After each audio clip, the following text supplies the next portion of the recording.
Ell is the statistician behind Stats for Lefties, a very popular Twitter account and blog, digesting all the latest polls and everything that's going on statistically in politics. They're also a columnist for Novara Media. So today we're going to talk a little bit about the state of the opinion polls in the UK at the moment. So it's no surprise, I think, for anyone who's watching this. You know, we have viewers who are vaguely, at least, interested in following politics. And since Liz Truss became Prime Minister and then stopped being Prime Minister, the polls have shifted significantly.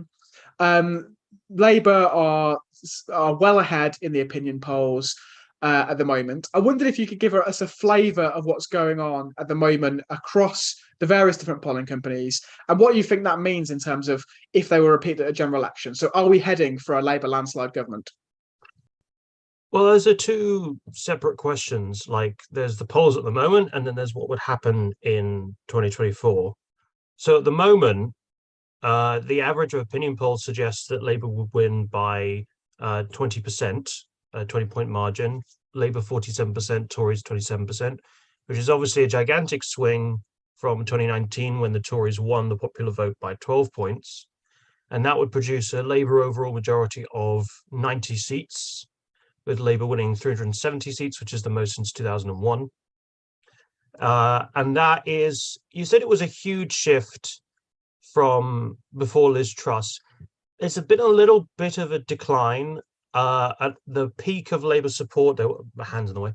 Peak of Labour support, they were leading by 33 points, and now it's 20. So it's gone down a little bit. And even before Truss became Prime Minister, Labour were leading by about 10, 11 points. So it's a little bit up from what it was, but it's not an enormous swing. So are we heading for a Labour landslide? That's not something one can definitively answer. It's been dropping a little, the lead. And with the next election due in 2024, Sunak probably has time to close the gap if he works very, very, very hard. He does have the benefit of being the incumbent government. Incumbent governments generally close the polling gap. Brown did it. Cameron did it. Even Major technically did it. He was trailing by like huge margins, like 30, 40 points in between 92 and 97. He ended up losing by double digits, but only by about 14, 15 points. But of course, that didn't happen in 2017. But Keir Starmer is not Jeremy Corbyn. So in short, I think Labour would almost certainly win a landslide if the election was held next week, but it won't be. And if I were to make myself a hostage to fortune, I would say the most likely outcome in 2024 is like a reverse 2010, where Labour's the largest party but doesn't have a majority, or it has the barest small majorities of like 5, 10 seats, regardless of the popular vote situation. So that's quite a difference to what we're seeing in the polls at the moment, generally speaking. But there are some opinion polls which are showing a smaller Labour lead, some which are showing a larger Labour lead. And some of the projections that you've done indicate that if a general election were held tomorrow, there'd be a 200-seat Labour majority or something of that magnitude. Some of the other ones that you have projected have had a much smaller Labour majority, or indeed no Labour majority at all. And that's despite Labour being, even in those polls, still substantially ahead in the polls. Now, what's the explanation behind that? Why is it that Labour, despite being in some polls 10 to 15 points ahead, are looking at eking out a small majority, if any? There's two reasons. The first is first past the post, and the second is the 2019 election result was very, very bad. And so bouncing back from that in one go to win a majority is very, very hard. I think my estimates are a little bit more, what would be the right word? Conservative is the wrong word in this context because that has another meaning. Cautious than others, in that I don't tend to assume that there'll be these gigantic swings.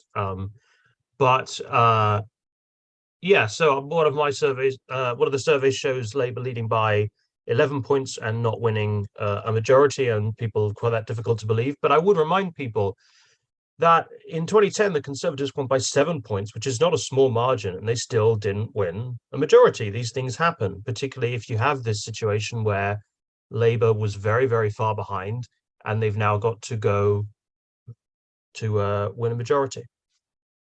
But there is a small impact, which is the impact of the boundary changes, and I think you were going to ask me about those. So. I'm indeed going to ask you about the boundary changes. So the Boundary Commission has published its latest proposals for the new boundaries, which shifts some constituencies to being smaller or larger, takes chunks out of one constituency and sticks it into another. What do you think the impact of the boundary changes is on the current polls and potentially on the next general election? Well, you probably haven't seen the boundary changes much in the news anymore. They've kind of dropped out, which is not that surprising because it's not that big a deal anymore, basically. The original boundary review would have cut the number of MPs by 50, but Boris got rid of that on the basis that MPs would have had more work post-Brexit. So we're staying at 650, which means that the impact outside of a few places is quite muted. The Tories would have gotten just 6 more seats in 2019 with these boundaries than the old ones. And that's not a huge difference. The only place that make a really big difference is Wales, where they're going to go from 40 MPs to 32. So the balance of parties isn't going to change all that much, but Wales's voice will be smaller. So the boundary changes, I don't think will have that much of an impact. It's kind of, we needed the boundary changes to happen because they've been delayed for about 10 years. And it doesn't seem too bad. It is inevitable was going to be this situation where the Conservatives would edge up slightly in terms of seats because they are actually disadvantaged from the current boundaries, which I know is strange to say, but they are. I mean, in 2019, they won the popular vote by more than Blair won it in 2001, and they got a substantially smaller majority. And of course, in 2005, Labour won the popular vote by 2 points and got almost the exact same majority that the Tories got with a 12-point win. So there is a slight mismatch of situations here, which does need to be corrected, and it could be worse. I think could be worse. So 6 seats, basically. Yeah. A lot of our viewers will be members or supporters of the UK's Green parties. Obviously, we've talked so far in terms of the polling about Labour and the Tories, but is there anything interesting going on with regards to the Greens in the national opinion polls at the moment? Not enormously interesting. Greens got 3% of the popular vote in 2019. Of course, they didn't stand in every seat, so that affected the share anyway. And they've been averaging 5 to 6% since February 2021. And they're still averaging 5%, even with the massive surge in support for Starmer's Labour. It has dipped a little just before Partygate caused the Labour vote to skyrocket. Greens were averaging 7%, and now it's 5%. So I would be disappointed with that if I were the Green Party leadership. It's a little bit of a dip, but then the news has kind of been consumed with a lot of different things. Beyond that, national polling can't really tell us a lot about the Greens' chances of winning seats. And not just because we're talking about uniform swing across the whole country, but the Greens' result in 2019 was immensely disappointing in terms of seats. Bristol West was lost by 37 points. Isle of Wight lost by 41 points. In Norwich South, Pye didn't even keep its deposit. It's a very, very low base. And that's not to say they can't come back. I think the results in local elections show they can indeed and will. But it's going to be very, very localized, which means when you look at national polls, it's not going to tell you much. People always ask me, what level would the Greens be at to win another seat on a uniform swing? And my answer is just like 20%, because that's the level they were behind by. And you're going to have to look at local elections, and hopefully we'll get some local polls. But other than that, national polls aren't going to tell you much. That said, if the party is polling closer to 10%, I'd be astounded if they didn't get a seat like Bristol West, because that is going to be concentrated in places like that. So let's talk about Bristol then, which has been obviously a key target seat for the Greens in the 2015, 2017, and 2019 general elections. Now, Bristol West won't exist anymore in the next election. It'll be Bristol Central. What's your assessment of the Greens' chances of winning Bristol Central, or indeed any other parliamentary constituencies at the next election? Oh, I was going to share a graphic I made. Can I share the screen? Boom. So hopefully that's showing up. So obviously this is Bristol Central in May 2021. That was the local election result. Obviously, big Green Party win. It is a local election, but the point is, I'll just stop showing that now. Bristol Central is more favourable to the Greens than Bristol West was. In Bristol West in 2019, the Greens got 25%. That would be 30% in the new seat. Still quite a big loss, but it's closer than it was. But my argument overall about West and Central is kind of this. One thing Corbyn was exceptional at doing in electoral terms when he was leader was holding back the Green tide. Because I think it's undeniable that in the run-up to 2015, there was a surge in Green Party support. You saw that in members, polls, local elections, loads of things. And they nearly won Bristol West in the general that year. But in the 2016 local elections, they went backwards. Happened in Bristol as well, they went backwards. 2017, 2018, they stood still. Obviously, European elections and locals in 2019, Green Tide burst its banks. But until then, he was holding it back. And then Labour won massive landslide victories in Bristol West in 2017, 2019. And my view is, without Corbyn and his policies on the ballot, Bristol Central is undeniably more friendly to the Greens. We saw that in the 2021 local elections, where they won the most votes across the city and in Bristol Central. But not only that, they also came second in the mayoral race. Now, I know the mayor's being abolished. That's not the issue. The point is, voters were willing to give the Greens, a lot of them, full executive power, which is a new thing. That's very surprising. They got 40% in the second round in that election. And showing that tons of voters are prepared to give them like real power. I do not think Bristol Central Green is a given. Labour's the incumbent. Labour Party is surging nationally, and there's no local polling in Bristol to test my hypothesis. But for all the reasons above, I think that the Bristol Central result in the next election will look more like the 2015 one, like a close, single digit margin between Labour and the Greens than it did 2017, 2019. I think all the people who are pointing to the 2019 election result in Bristol and going, see, Greens, no chance whatsoever, are very much ignoring the fact that the Greens were doing very, very well there before Corbyn.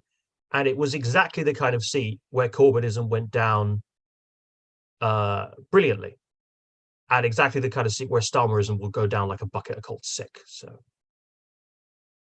So if you were to make yourself a hostage to fortune again, do you think that the Greens will win Bristol Central next time? I'm going to be cautious and say no. I think it will be closer, but I think it's a very, very, very big mountain to climb in a single election. But I think, as I say, it'll look more like 2015 than it will be like 2017. I just think if one were to pick a seat as a Green Party, it would be somewhere like Brighton Pavilion was in 2005, which was a Labour-Tory marginal where the Greens were on 20%. And this is a safe Labour seat. It's the old problem for the Greens, really, isn't it?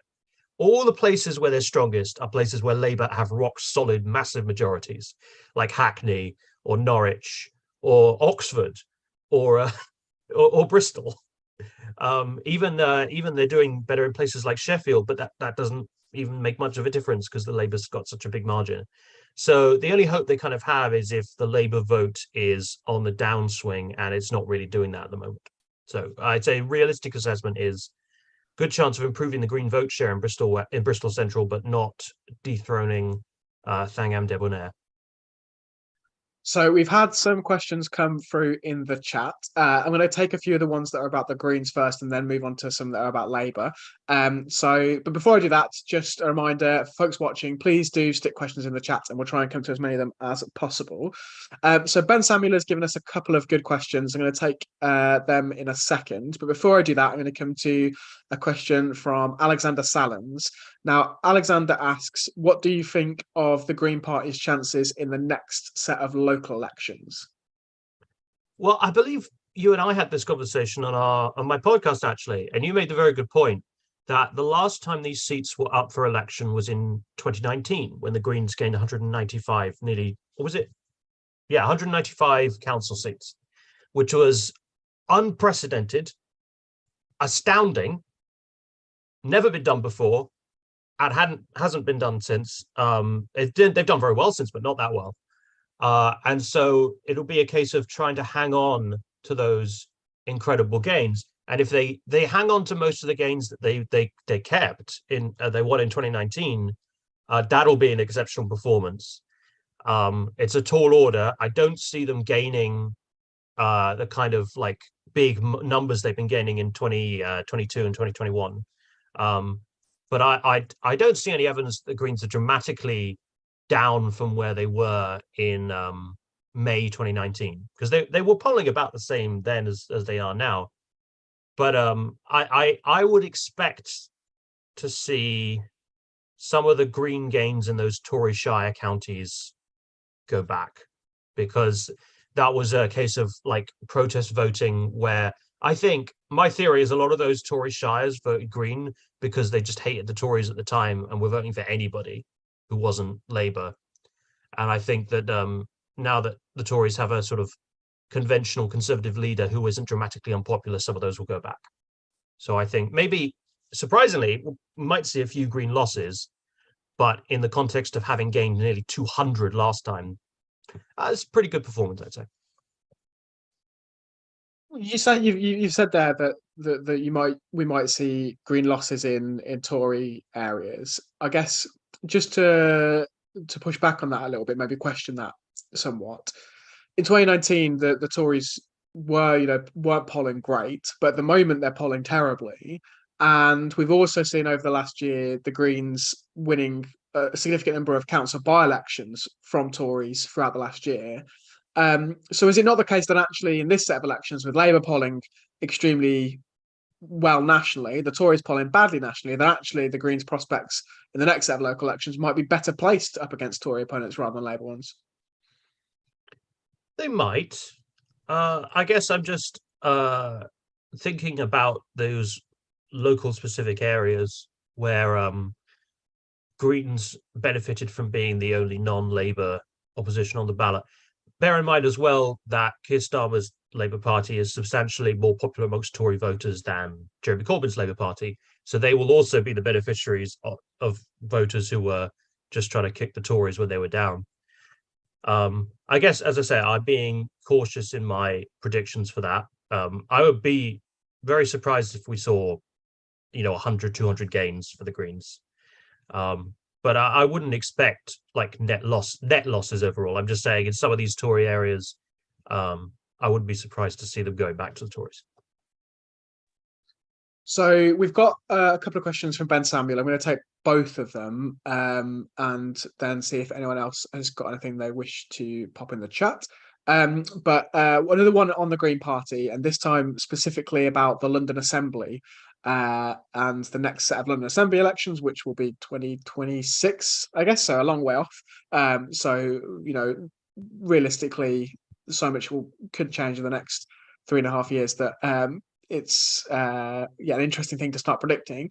But how many seats do you think that the Greens could possibly win in the next London Assembly election? So at the moment, they've got 3 seats, all of them on the regional top-up rather than in the constituencies. But how many seats do you realistically think the Greens could win on the Assembly? 3. Basically, nice and short. Yeah, the thing is, to win 4 seats, there's not that many seats in London. There's only about 25, and only about half of those are on the regional list. So in order to get 4 seats, you need closer to 20% of the vote than 10. which is, I believe the Greens got about 11% last time, and that got them 3 seats. So you'd either have to have this extreme poor performance by the Tories where they came below the Greens, which I don't see happening, or the Greens advancing closer to 19-20%. And I don't think that will happen, firstly, because next elections will be affected by the fact there'll probably be a general election on the same day. And the mayoral election will be switching to first past the post, which will cement the two-party battle in voters' minds. But as I say, I think it'll be 3 seats again, because I think the Green Party in London's very successful. It's done very well in identifying its voters and getting out its vote. And no, I think 3 would be a very respectable number. Bear in mind, Lib Dems did not manage, I think, above 4 seats in all the time they were being the third party in London. And that was rather impressive performance in its own right. So I'd say 3 seats was a very impressive performance for the Greens last time, and it would be next time as well. I think 4 is a very, very high target. Yeah, and you're right there. Sorry, I erroneously said the next election will be in 2026, but it won't. It'll be in 2024. 24, yeah. COVID has delayed, scuppered my perception of when election cycles are. I've got a couple more questions in the chat, if that's okay. So I'll go to one on Labour, actually. So and then come back to the Greens. So Ben Samuel has asked about the next general election and which seats Labour are looking to target in that next general election. Now, obviously, if they're looking to win a majority, there's going to be a lot of targets. But I wondered if there's any interesting seats that you can think of, either in the case of, winning back seats from the Tories that were lost in 2019, or potential new seats that the Labour haven't won in the past as a result of the scale of their polling lead. Yes, that's a good question. Let me just draw up my map of my little interactive map here. So, I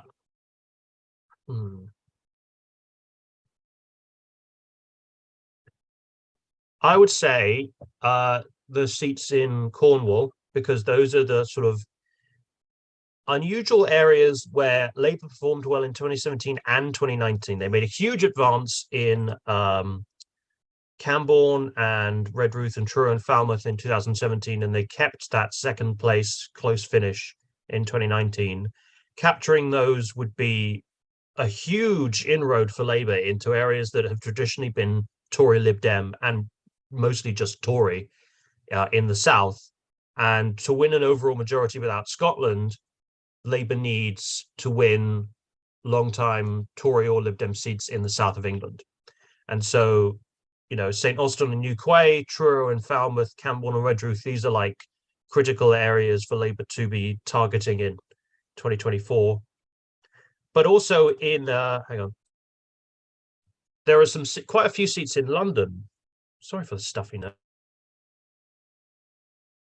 Quite a few seats in London where Labour's aiming to dethrone the Tories, 3 of them being in Barnet, where Chipping Barnet, Hendon and Finchley Golders Green are all seats where Labour Party can easily win, particularly when the controversy over Corbyn has subsided. The Labour Party won the council there in the last local elections for the first time since the 90s. Kensington, obviously, another one in London that they narrowly lost and they'll try to reclaim. And of course, the Red Wall, which, it's almost cringeworthy to talk about it because it's talked about so much. But at the end of the day, they are, a substantial number of seats that Labour lost in 2019, and they aren't going to win a majority without taking them back. Now, I personally think the focus on these seats, like you get polls of the Red Wall, you get talking columns about them all the time. I think it's an exaggeration because a lot of these are just marginal seats. They are seats that Labour will win if they're polling 11, 15 points ahead. And I personal bugbear in mind, I think polling Red Wall seats is a complete waste of money. I don't think that pollsters should do it. They should be polling Scotland and Wales instead, because that's interesting. Yeah, I think I'll come to a couple of more questions, but I think what's interesting about the Red Wall is the so-called Red Wall is, there's the way that it's referred to is often as if it's a homogenous area which all had been Labour throughout the entirety of history, and then suddenly in 2019 the dam broke. But actually, if you go back and look at some of the seats that are referred to as being in the red wall, some of them went Tory in 1983. Some of them Labour didn't win back until 92. Some of them even 97. So the idea somehow that it was that, a groundbreaking shift in some of those in all of those seats is just not true. Obviously, in some of them, it was, but if you look at the data, they were moving away from Labour generally from about 2001 onwards, and so you can see a general trend there rather than it being a unique moment about 2019. But anyway, let's park that for a second because there's two great questions I want to come to. One of them I'm going to finish off on, but the first one is really specific, and you may or may not have views on it, but Alexander Salons asks, so in a recent by-election in Brighton and Hove, this is a council by-election, the Labour winner of this, so it was Labour gained a seat from the Tories, and the winner of that by-election said they wanted to gain overall control of the council in 2023. So Brighton and Hove has all-out elections in May next year. Do you think there's a prospect of the Labour Party gaining overall control of Brighton and Hove Council next year? That is a question I've pondered. They weren't too far off doing it the last time round. Obviously, people may know the Greens control the council right now. They didn't win control of the council last time round. Labour actually formed a minority administration. Then there were a bunch of defections and suspensions, and the Greens took minority control.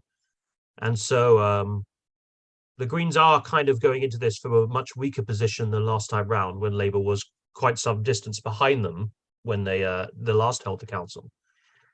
So when was the next Brighton council election? Is it next year? It's in May 2023. Yeah, May 2023. Yes. Yeah. If Labour's still leading by the big margins that they are at the moment, I would be expecting Labour to take overall control, just because it doesn't need to gain that many seats in order to do so, at least on paper. Obviously, doesn't have as that many seats on the council, but it won a bunch of them last time round. I don't think it'll be like, if anything, I think we'll see exactly what we saw in this by-election. Green Party probably standing more or less still in terms of seats. I know their vote went down in the by-election, but that's a by-election. But the Labour Party gaining Tory seats to leapfrog the Greens and win a majority of the council. Because that's what we've been seeing all over the places. Green Party vote kind of standing still or going up a little, and the Tory Party vote just cratering and going to Labour. We saw that in parliamentary by-elections in Wakefield and City of Chester. So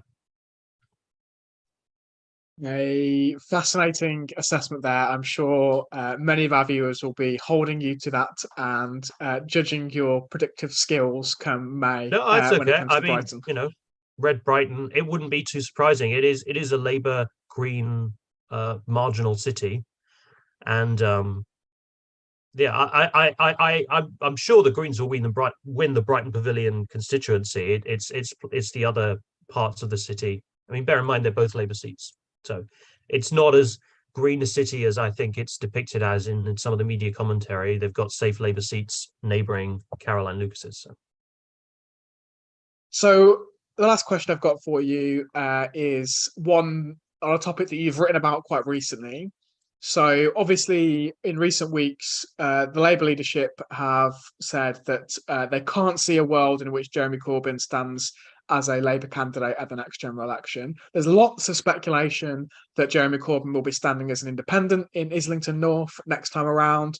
What do you think will happen if Jeremy Corbyn does stand as an independent? Will he be an independent MP for Islington North after the next election?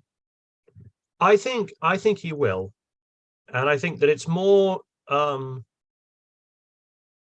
definitely more probable than some of his critics think. And part of the reason is it's a very unprecedented situation. I wrote in a Novara article recently, unless you are like 110 years old, you've never had the opportunity to vote in an election where the former leader of a major party has been kicked out and is running against his former party. Like, there are some very specific circumstances in which independents have beaten their former party or beaten their party. There was S.O. Davis, who ran in the 1970 because he was 85 years old. They got deselected for being too old, and he beat his party because he was very popular locally. You had Peter Law, who ran in the Welsh Parliament by-election, but he beat them there anyway because he wanted to keep there. Dennis Canavan in apologies if I got his name pronounced wrong. I'm not Scottish. In Scotland, who ran as an independent for Scottish Parliament for his old Westminster seat, and he won it. You've got many cases where this can happen.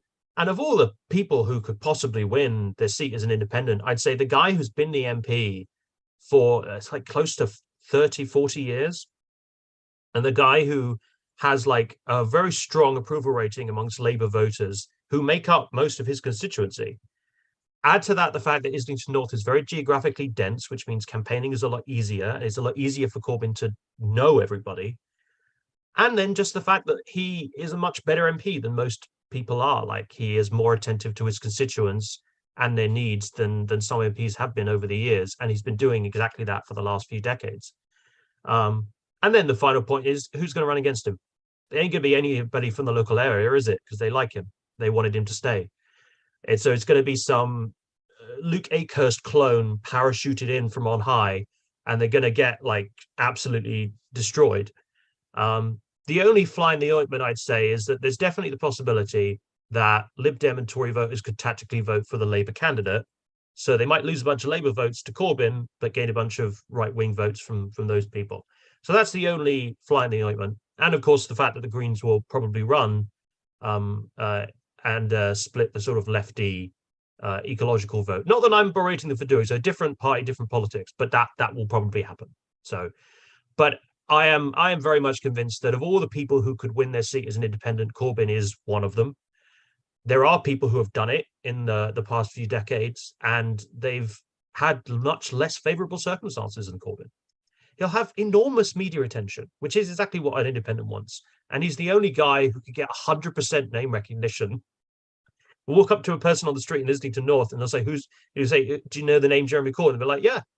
Even if they don't know he's their MP, they'll know he was leader. So, yeah. I'll be there. I'll be knocking on doors for him. So you left us with a terrifying vision there, which was the idea of clones of Luke Akehurst on parachutes. But that notwithstanding, it's been an absolute pleasure to speak to you today, Al. Thanks so much for joining us.